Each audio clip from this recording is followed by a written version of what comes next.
going to get custody of a child in another state. So this is very nuanced, and bear in mind, I only know New York State.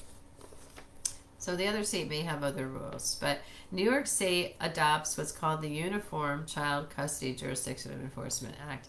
And that applies to interstate and sometimes international situations if the child's in another country.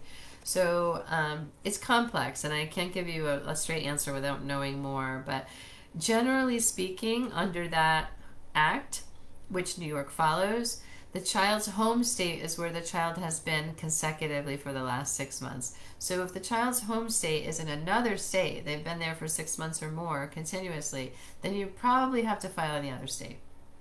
If the child was recently removed or moved out of New York, 2 weeks, 2 months or so before, but they lived in New York for 6 months prior to the move, you might be able to file in New York. So that's a much more complex question, and I suggest that you get individualized advice based upon the specifics of the situation that you're asking about.